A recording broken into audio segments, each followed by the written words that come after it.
All right, folks, back here for the old week 3 waiver wire pickup breakdown, and it's not really an exciting one. I'm not going to lie to you guys. What are you thinking about this week, John? I mean, Cordell Patterson's going to be, well, I guess the number one's probably the wide receiver from Zona there, Ronnelle Moore. But My obviously, boy, everyone's talking about your boy there, Cordero. You got the picture there. you see him. 2 touchdowns. Everyone's given up on Mike Davis. I personally haven't, but yeah, I guess let's jump into it. All right, so I just want to get this one out of the way. He's going to be owning up pretty much all of your guys' leagues, I assume. But Tony Pollard, if he's available, I would hit him for like 30% of your FAAB because he already looks like he's taken a lot of that workload from Zeke, and he looks potentially like the better running back. So yeah, you can actually he's become a flex option almost at this point. And you're like you can start him comfortably in your flex. He's going to receive minimum, I'm saying 10 touches at this point of game. Like he's looked fantastic on the field. He looks better than Zeke on the field some plays. So yeah, I went over and watched it, and he's showing more power to the gate. He looks a little quicker, just less miles on his body, and he's become pretty much a flex play every week, I think, especially in good matchups. They're going to split that workload. Yeah, like especially if you play in a half point or even a full point PPR, he's going to see a lot of, even though Zeke still got a lot of touches next week. Really, I think the fact that they both are getting the ball so much really only hurts the tight ends. Yeah, the tight ends on the team are useless. Especially without Gallup. Yeah, that offense is good enough to supply both of them. I mean, obviously, I have some Zeke shares, which I'm not too thrilled with. But yeah, I'll go grab Tony Pollard right away if he's out there. Now we'll get into the elite Cordell. 2-step and touchdown. Cordero. Is it Cordarell or Cordero? I've always called him Cordero. I don't even know. That's how elite this set of waivers is. I'm fairly certain he's Cordero. Cordero, yeah, that's what I heard today. Well, Mike Davis is a little bit worrisome, I guess. I don't know. Atlanta's not looking as hot as people were expecting. The offense doesn't look as great. The defense is a disaster. So I don't know how much the run game is going to be effective for this team, but he is a physical prowess. I mean, the dual eligibility is nice if you're in a pinch.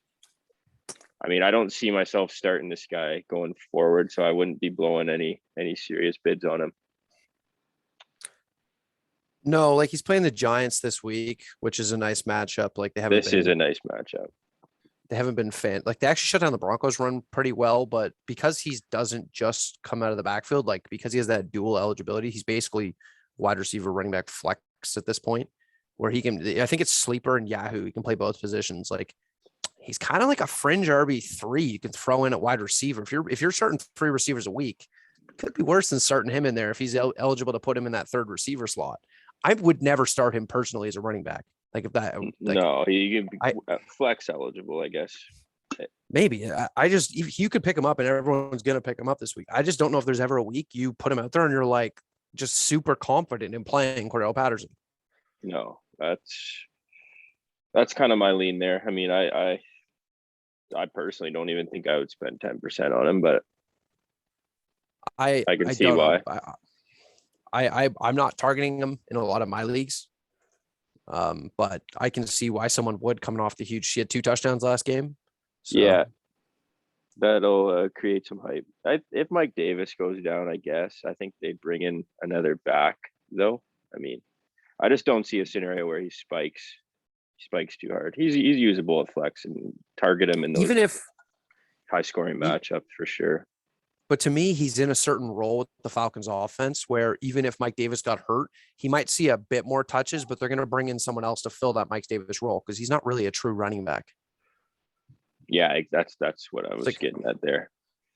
Yeah, it's like Tariq Cohen for the Bears. Like whether he's there or not, his role is the same, whether Montgomery was playing or not playing almost. Like they would have brought in someone else. All right, I think that's good enough for him. I got Alexander Madison up next, factoring in Cook not looking exactly the epitome of healthy at the end of that game. He had to come in and out a couple times. And this one, if Cook is hurt, this is like an RB1 right out of the gate. I would have to say so. Yeah, I remember last year I was 1 or 2 starts where Dalvin Cook did go down. Everyone went crazy for Madison. He came in, didn't look amazing getting his No. first full role starting. Like he seems to be better with this change of pace. He comes in when people are gassed or whatever, and he looks better than he maybe is. But yeah, if Cook goes down, he's locked and loaded. Like you'd have to throw FAAB at him. But I honestly think Cook plays this week. We see Yeah, Dalvin Cook weekly go down holding not. something, get back up and finish the game. Yeah, it's definitely more of a handcuff. I think it's an elite handcuff, so I can justify it. I mean, I'm not expecting to be able to slot him in unless Cook's out. I don't think he's really worthy of a flex flyer. No, you can't play him if Cook plays. Yeah, that's just like more for depth. No, right. If you have the bench space, having someone like Alexander Madison, any of these top end handcuffs, like to call them, on your bench is more usable than some wide receiver you're never going to play. Yeah, exactly. We'll go up next, number 4. He's been on here both weeks. He didn't have a great performance there last week, but still got the touches. I think he had 11 touches.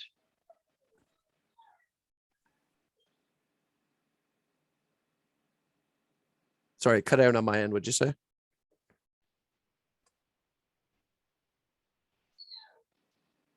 Hello? We're having some technical difficulties here. Can you hear me? Yeah, I'm good now. It cut out there for a second. I'm not sure what happened.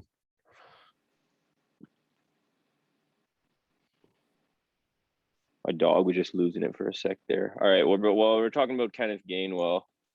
Okay. Sorry. The old handcuff to Miles Sanders.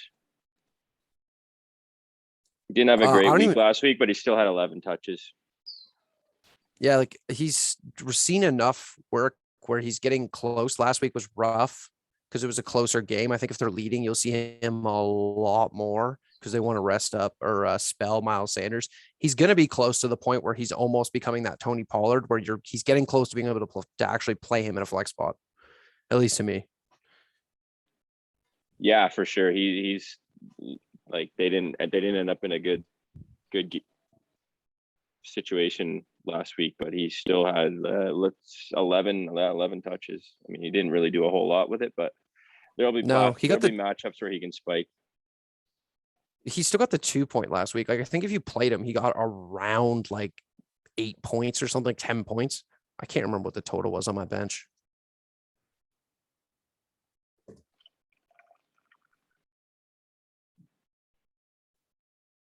Who do the Eagles have this week? The Cowboys on Monday Night Football. Well, that's exciting.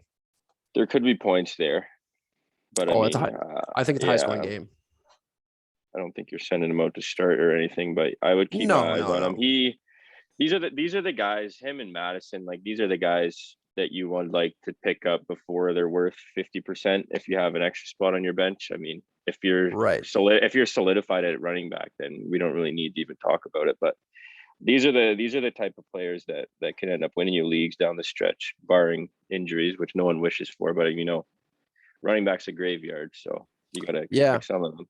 It's like picking up Eli Mitchell a week early, even though he didn't look fantastic last week. You would have saved yourself 400 FAAB in some leagues. So we did say don't blow your wad, and everybody I saw blew their wad for an elite game. It's gonna happen weekly though. Like next week there'll be some back who goes down for a couple weeks, whatever, and some running back you probably haven't heard of will be at the top of the waiver wire. Move on next to the old Sorny Michelle. I don't know what Henderson's status is right now, but you're going to want to keep tabs on that. I think he's worth a flyer. He ran pretty well when Henderson checked out there. I mean, I'm not expecting anything elite from him, but I think you could start him, especially if Henderson's hurt here against Tampa Bay on Sunday. That'd be a good spot for some points. Yeah, I agree with everything you said there about Sonny Michel. I'm not his biggest fan, but like if Henderson's down, he's probably in the must start territory. Yeah, because he's going to receive touches. The highest total on the board for any game too is Tampa and Rams, I believe. So definitely a game script you want some guys a part of.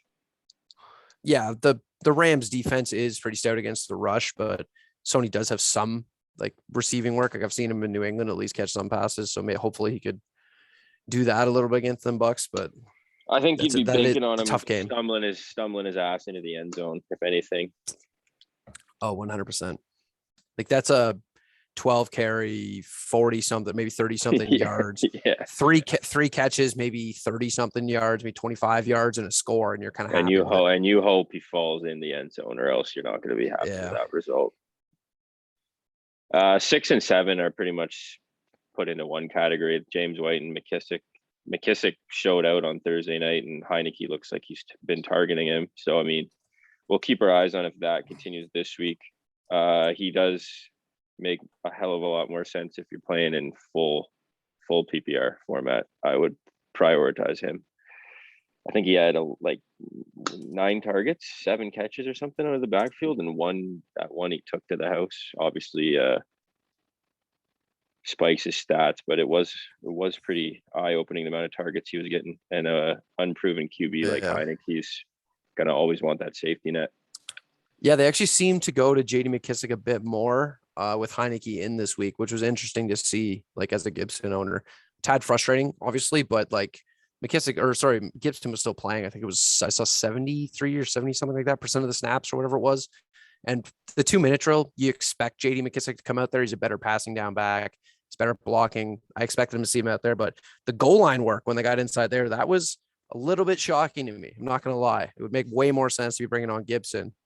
But the fake they did run with him was like I didn't expect them to run there when they had McKissick in the backfield. So worked on me, worked on them. But yeah, I don't know. I think they could have something to do with the game plan too. I think New York's pretty stout against the run, are they not? It's throwing off their schemes, having McKissick back there. It seemed to work.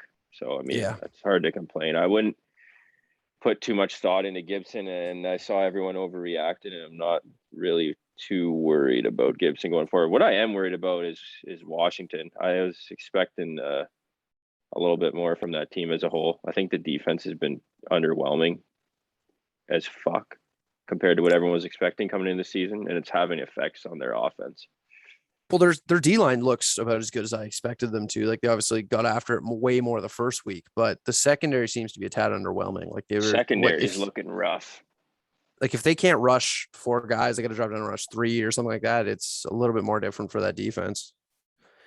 Just one more running back I might throw out there was Mckissick Patrick. The 49ers signed him off the Bengals practice squad, and they did sign him directly to the active roster, and he'll be there for at least 3 weeks. So that's another name just to be interesting in that whole 49ers backfield mess. Yeah, instead of you just pick up a free piece of that offense.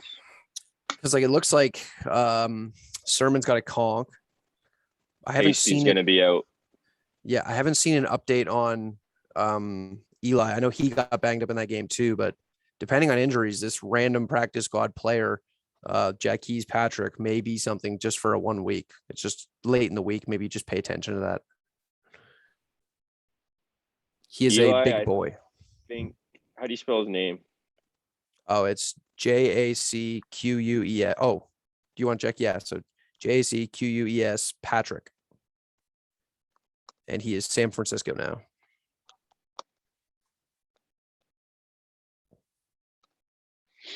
All right. That should sum it up for running backs. Wide receiver. Number 1 is Ronnelle Moore. He had that show out game that you wanted to get in on early. So that's why we had him on the list last week, and you're not going to be able to get him for cheap anymore. So no, you will not. He is going to be overpriced. I don't care. Whatever the fee goes for him, it's going to be high. It's going to be hard for me to. I have a lot of shares of him, so I don't think I'll be getting into bidding wars, because he's going to go for high, especially after that. He had a couple highlight reel plays there. That Arizona offense looks exhilarating, and you want parts of it. Pretty much exactly what we reiterated last week is going to apply going forward. Kyler's taking the step. Looks like an MVP candidate. His arms improved. Oh, he's got to be the favorite now, for sure. Yeah. I think, like we said, it took even less time. We were saying AJ Green's going to slide his way down the the depth chart and Ronnelle slide his way up, and I think that's already happened. What Believe- did he have? 160 yards. I think he's fourth all time for receiving yards through 2 games. Yeah, For, I don't know the stat on that one, but I know in the first week he was, I think, 26% of the snaps, and like week 2 was up to 42. I want to say I heard on a podcast today. So he's already from week 1 to week 2 received more of the snaps. Obviously, Kyler's clearly looking for him. He's barely been on the field compared to the other guys who have played 60, 70% of the snaps, and he's getting targeted when he's on the field. His usage is just going to keep increasing to the point where he's going to be the 2 at some point in this team. yeah, I think that levels out right around 60% or so going forward. Yeah, With they room also for improvement, I guess. He's opening up things. You would think having a guy like that beside Hopkins is going to open up the field as well, because this guy's a big playmaker just waiting to happen. Yeah, plus they have Kirk and to burn the field and stuff like that, like open up the defense. But like, I'm not getting AJ Green anywhere. I don't care that he caught that real nice wide receiver screen pass and took it in the end zone. I'm not too interested in AJ Green. So No, the Wash King himself.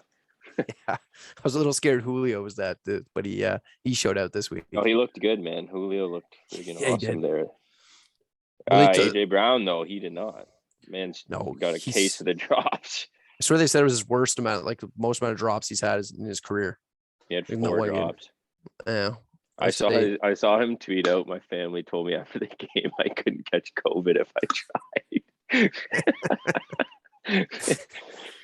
Yeah, it's that was bad to see for him. I'm sure he'll be bounced back. That guy's fantastic.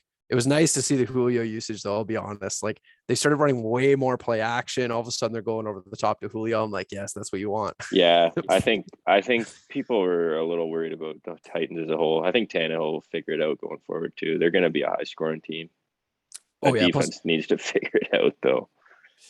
That might help their offense, or sorry, fantasy wise, might help. That's what I mean. Real life, not so much. This shithole defense with the Tennessee showing might be fantastic for fantasy, because you'll be able to score a lot against them, and then they're going to have to score a lot against you too. So might be times they're picking up some of them Titans players in trades. Yes, sir. All right, we're going to stick with the theme. These guys are both on the one last week as well. I think in part because the Raiders are a pleasant surprise right now, coming off a absolutely shocking win over the Steelers, I would think. And these guys have both shown the big playability. Derek Carr's slinging the ball right now. He leads the league by like 130 yards in passing yards, and they're going to find themselves in good fantasy spots and high scoring matchups, I would think. This team's not running the ball really right now. Jacobs is hurt. Kenyon Drake he's shit not going to be all. back this week either. So I think they'll be passing centered. Who do they got this week? They have Oakland, or sorry, Las Vegas. I'll call them Oakland till I die. The Finns with maybe Tua, maybe Jacoby. We don't know. Also, Derek Carr is hurt. That's one thing to mention. He hurt his ankle, so his mobility is going to be decreased. Like, he's not going to be able to run out of the pocket as much this week unless it's not that serious of an ankle injury, but he was banged up this week. I did see that. I heard he's going to be ready to rock, so I didn't really put a whole lot of thought into that one. But I assume he's going to play. Quarterbacks, because like even if a quarterback gets a high ankle sprain, it's the only position where they just play through it. Running backs, they're out like 4 or 5 weeks. Receivers are out 7 weeks somehow with old Michael Thomas. But quarterbacks, the high ankle, they can play through it, but they're not as mobile, and it will affect their plays, their wide receivers downfield. For sure.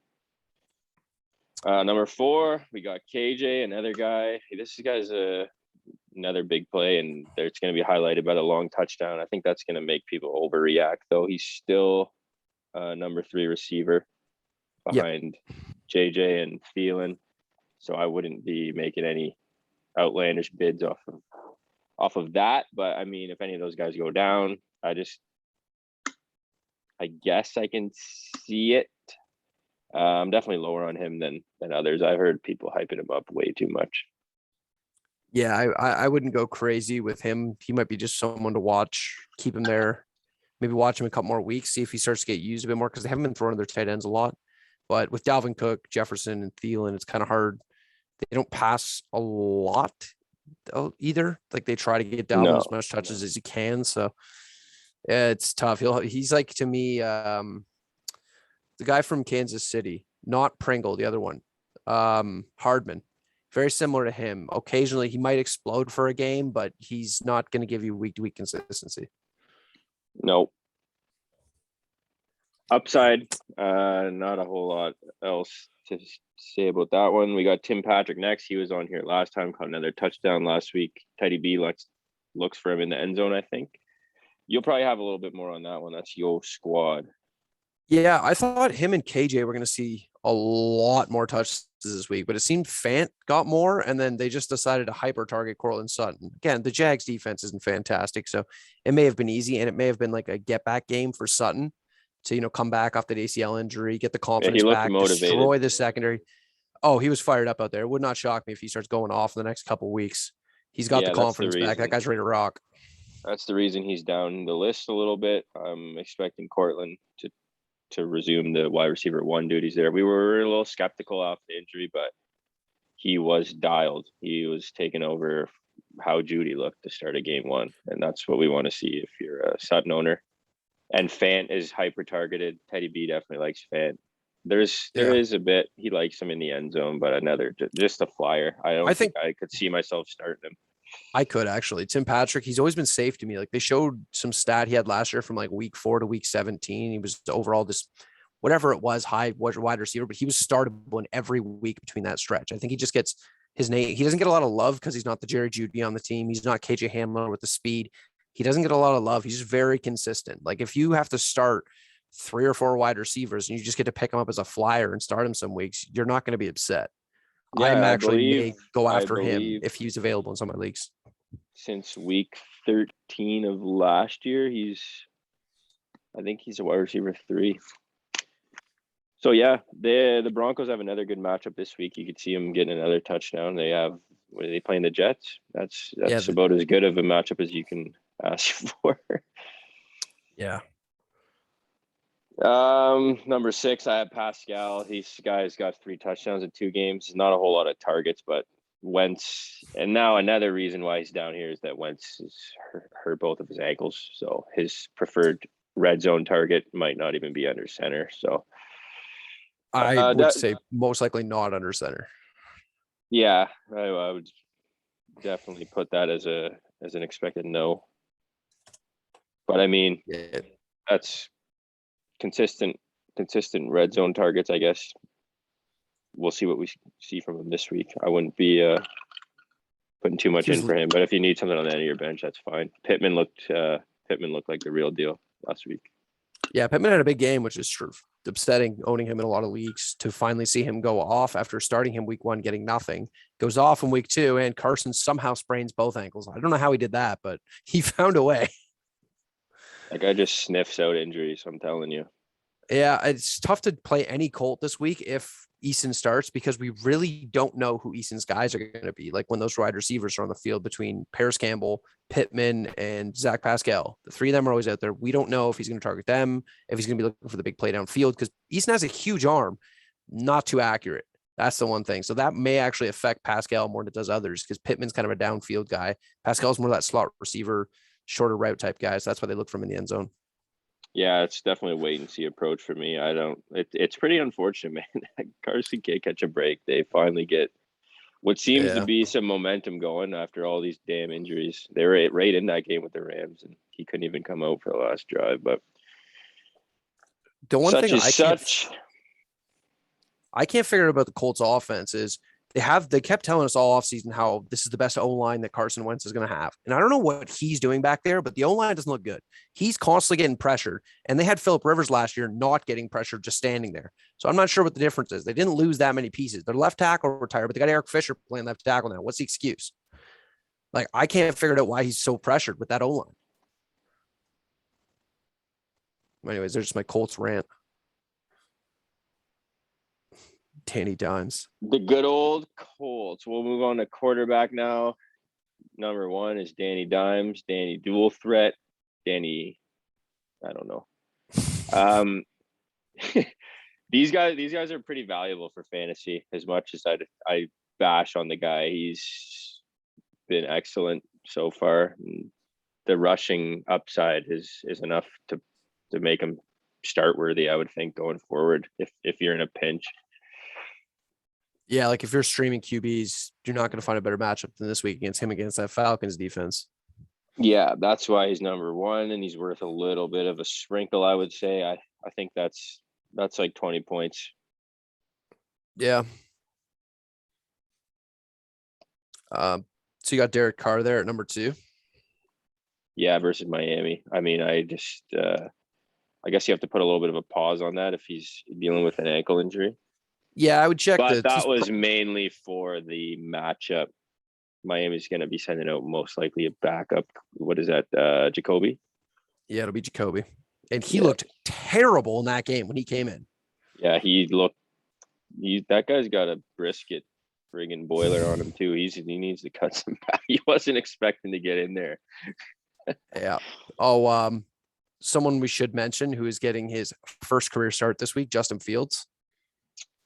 Yeah, that is true. I saw he's around 50% owned. Yeah, he's probably available anywhere, I would go ahead and grab him and make him an absolute priority. Like, what did you think you'd be comfortable spending on him? I tend to be more conservative with QB spending, but I'm still not 100%. The Bears are actually going to start him once Andy's back. Basically, it's going to rely on if Justin Fields goes off, and then should be no way that Matt Nagy's like, you know what? I'm giving this job back to Andy Dalton once he's healthy. If he sucks a lot, then there's potential. But the rushing upside, he had 10 rushes and he played half a game.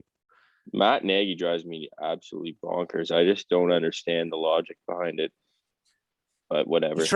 He's trying to let him rest or trying to let him sit a bit and learn behind Andy Dalton. It's like you're just trying to please Andy, though. I do see that, but like just the shit he's saying in the press conference and stuff, like he had to come out and let everyone know that he is, in fact, still the starter as soon as he's healthy. And like, I don't know. Well, they should win this week. Andy Dalton is not doing it for me, so I'm on team. Get this guy in now.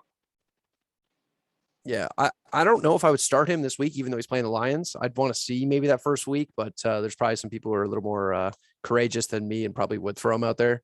Even if he didn't. Sorry, go ahead. Sorry, you go. I was just gonna say, like even if he's out there losing, he's still gonna get rushing yards. It's like we saw Lamar Jackson. His first 2 possessions? He had the pick 6, then another pick, and then somehow came out and scored 30 points because of rushing. Won me a week. I lost some money on that game, but that was the only thing. It's starting to become a little unfair. I'm sure in the next couple of years, fantasy leagues are going to start adjusting their settings for the rushing for quarterbacks. I think you're going to have to, but yeah, that's ties into where I was going with it. I think if he's starting, which it's about like a 75 and above % chance, I would think this week. I think he's. I think he's 100% now. He's locked in as a starter. Well, then that's even more of a reason. Yeah, I think the rushing upside for these QBs is enough to set him out there right away. I could see wanting to take a wait and see approach, but I'd be pretty confident firing him up if I was once again at a pinch at QB. Yeah, if you're streaming quarterback each week and say, like, I don't know who would do this, but say someone, could have been me, has had Matt Ryan in a couple of leagues and you've had to remove him because of how bad he's played. Again, I don't know who did that, but it wasn't me. So he's a guy, if you could get him in the league, you'd be like, and they decide he's the starter the rest of the year, you're going to be way happier with him rushing out there each week than old Matty Ice. I think the scenarios where I'm more comfortable with that is if I have an established QB and then I'm grabbing this guy hoping for a spike week, and like these are super valuable trade assets down the line. And I found myself trying to find these QBs. Him and Trey Lance obviously haven't come to fruition yet, but those are the type of plays where they can be worth a whole hell of a lot down the stretch, because they will have the keys to the offense at one point. Fields more than Lance. Yeah, for sure. Would you take him over these 3 guys here? Justin Fields, starting him this week. Is that what you're asking me? Yeah. I would start him over Derek Carr with that injury. I think Danny Dimes is number 1 for just the matchup. And he seems like he's got a floor at like 50 rushing yards. The offense has been better than I've expected passing. The rush games look terrible, but I know people love to hate on him, and He's had a couple really bad fumbles, which he's going to have, but he's looked better this year in the pocket. And him and Sterling Shepard could have a connection. And I expect the Kenny G connection to hit this week. So we're going to see there. I think this will be the week Kenny G takes off. He had a lot of valuable targets. He just couldn't really. He either dropped them or Danny missed them. Yeah, they just don't seem on the same page yet because he missed camp, which is what's going to happen. For sure. Ingram is quite possibly coming back, and that will be a good lead up into the tight ends, since that tight end is just a disaster. It's almost hard for me to even write these fucking names down because I wouldn't even put a bid in, I don't think. I personally would start Jared Cook and I'd be okay with it. Like, he's going to give you nothing weeks like he did last week, but the week 1, he got a touchdown. And I think that's all you're looking for at the tight end position. Yeah, absolutely. I guess I think Ingram, if he's healthy, he's been one of Daniel Dimes' favorite targets. I mean, that's going to eat into Sterling Shepard, I would think, a bit. Oh yeah, that's exactly who's going to need to. Yeah, Kenny G will be fine. I think Sterling Shepard will just resort to like a flex flyer, not picking up 10 to 15 targets a game. It might just force Darius Slayton off the field a bit too. So I don't know if I doubt anyone has him, but he might not be on the field as much once Ingram's back.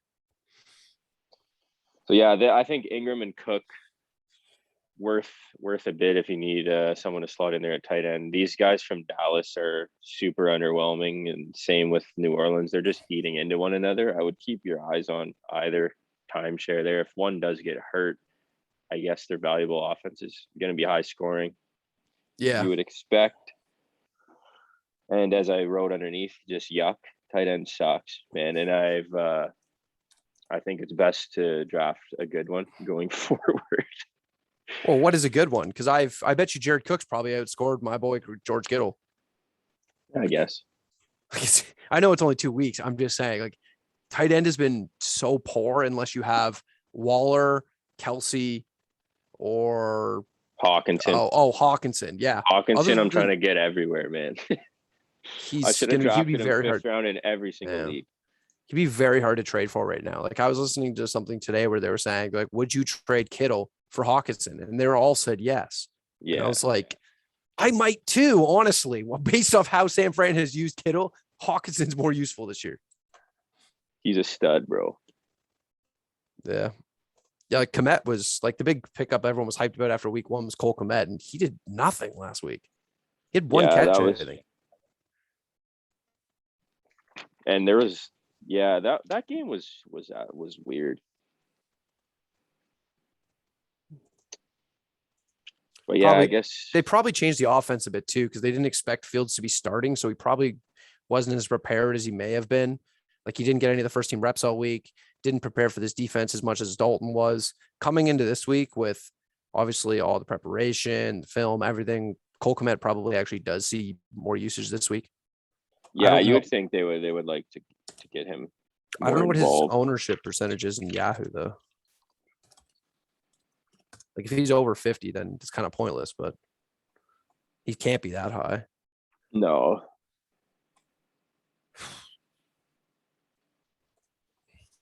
Yeah, those tight ends is kind of I get no enjoyment even talking about these, but yeah, I think Ingram's worth a couple bucks, Cook's worth a couple bucks, and you could potentially start them. Keep your eyes out if Ingram's even going to play. If he's not healthy this week, I would pretty much just spend zero, stash him if he's not healthy this week. This is a tight end that I could see being usable going forward. So I mean, I would make an effort to get him above these guys, even if he was inactive this week. I would think Cook's going to be widely available. It's a smart pickup though, like you said. I think that pretty much covers tight end. Yeah. There is a couple good streaming options for defense. I got 3 of them listed here. If Denver's available in any of your guys' leagues, that's number 1. But I think they've rose their way up just because they started off with an absolute sieve of a 3-week schedule. Yeah, it's pretty easy. It's been very easy. I don't know if you could start off any better, but I've been betting your boys all week. Yeah, I think week 4 might be the last time people stop looking at them. They play the Ravens in week 4. So I got Carolina versus Houston, Vegas up against Miami, and Cardinals against Jacksonville. These are all widely available. You want to list? You want to rank them for me? What would you think? I know the Cardinals did not look good defensively last week, but I think that D line versus a rookie quarterback who has not looked good by any means, I would put Arizona 1, but I'd put Arizona 2. I lied. The Panthers versus General David Mills there, Yeah, Davis Mills, whatever the hell his name is, that's number 1. Where did that guy play? Stanford? yeah, I'm into Davis that. Mills? I would make Arizona number 2 on mine as well. Yeah. But yeah, I think Carolina, Arizona, there's going to be a chance for defensive touchdowns. You never know what the hell is going to happen in these matchups, but rookie quarterbacks are typically good to target for a defense, especially one General Mills. Little Thursday night standalone game. Pick up them and watch them feast on Houston, hopefully. I expect a good Davis Mills spot. was actually, he was a little bit interesting. I watched him in college a little bit. He was good when he was healthy, but yeah, I'm not expecting him to jump in here and get a big W.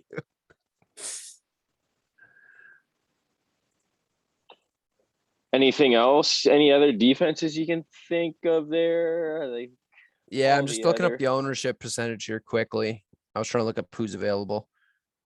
The Chargers only oh, they're playing KC. Yeah, no, I'm cool on that.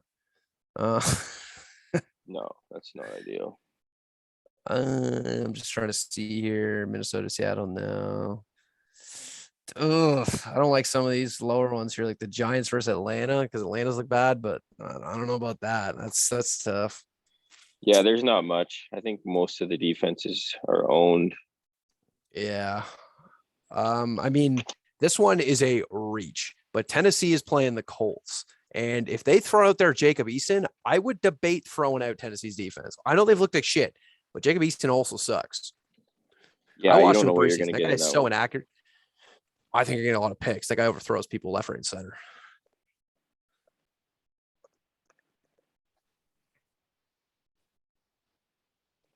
Like a lot of the top defenses that would be owned would be playing like the best matchups this week, so it's tough. Yeah, that's what I Like mean. I'm looking through these, and yeah, Baltimore's got a good one against Pittsburgh, Detroit. They'll be heavily Cincinnati, owned. Yeah. easy to sack. Like I don't know, the Miami defense would be sneaky. What are they owned? It's 23% rostered. The Miami defense against Vegas. Like if it comes out that ankle injury is actually pretty serious on Carr and his mobility's bad, the Miami defense might not be a bad pick, even Would have with whoever they thought throw out their so. I quarterback. would have thought so, but that team is looking a little underwhelming to me. Miami, yeah, they've definitely underperformed this season based on what people thought they were. All right. Well, I think we've given you guys enough here. This is going to be hopefully the least exciting Yeah, waiver wire episode this going week's forward. tough. There's really not much doing it for me. I think I would have Ronnelle Moore as my number one overall over the running backs. Yeah, he's been showing out. And I mean, Kyler's clearly looking for him. He's throwing him to him on scramble plays. Like he's looking for him actively downfield. So Anything else? I think we're good here, bud. nope, I think we're all good. All right. Take care. Good luck, everybody.